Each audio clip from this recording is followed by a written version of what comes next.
In December 2019, there was a cluster of pneumonia cases in China. Investigations found that it was caused by a previously unknown virus, now named the 2019 novel coronavirus. In this video, we'll take a quick look at what's currently known about the virus. Keep in mind that this is a new virus, and what's known about the virus now might change in the future. Coronaviruses are a large group of viruses. They consist of a core of genetic material surrounded by an envelope with protein spikes. This gives it the appearance of a crown. Crown in Latin is called corona, and that's how these viruses get their name. There are different types of coronaviruses that cause respiratory and sometimes gastrointestinal symptoms. Respiratory disease can range from the common cold to pneumonia, and in most people, the symptoms tend to be mild.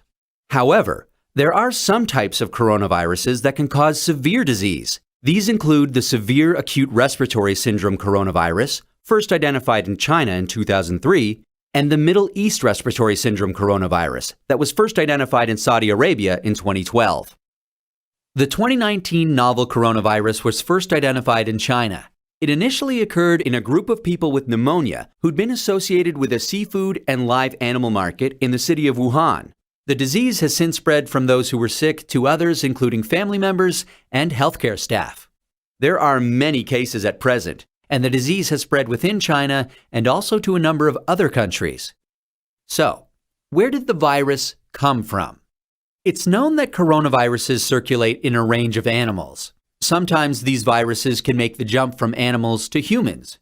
This is called a spillover and could be due to a range of factors such as mutations in the virus or increased contact between humans and animals. For example, MERS-CoV is known to be transmitted from camels and SARS-CoV from civet cats. The animal reservoir of the 2019 novel coronavirus is not known yet. How is it transmitted? The exact dynamics of how the virus is transmitted is yet to be determined. In general, respiratory viruses are usually transmitted through droplets created when an infected person coughs or sneezes, or through something that has been contaminated with the virus. People most at risk of infection from the novel coronavirus are those in close contact with animals, such as live animal market workers, and those who are caring for people infected with the virus, such as family members or healthcare workers. So, how does the disease present? Well, from what is known so far, there can be a number of symptoms ranging from mild to severe. There can be fever and respiratory symptoms such as cough and shortness of breath.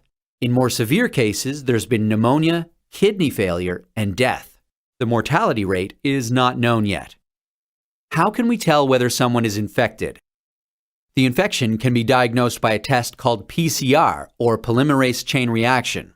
This test identifies the virus based on its genetic fingerprint. There's currently no specific medication for the virus, and treatment is supportive care. There's currently no vaccine to protect against the virus. Treatment and vaccines are in development. How do we prevent transmission of the virus? This new virus currently has a limited geographic spread. However, there are a number of standard hygiene practices that have been recommended to protect against infection and further spread. These include covering your mouth and nose when coughing or sneezing with a medical mask, tissue, or flexed elbow. Avoiding close contact with those who are unwell. The appropriate use of masks and personal protective equipment, especially in a healthcare setting. Washing hands regularly with soap and water or alcohol-based hand rub.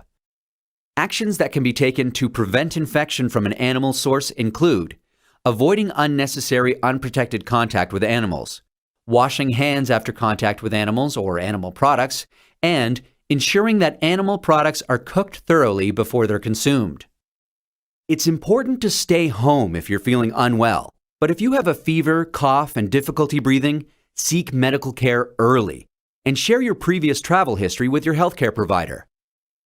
That's a quick look at this emerging infectious disease. Given that this outbreak is evolving rapidly, what's known about this virus can change.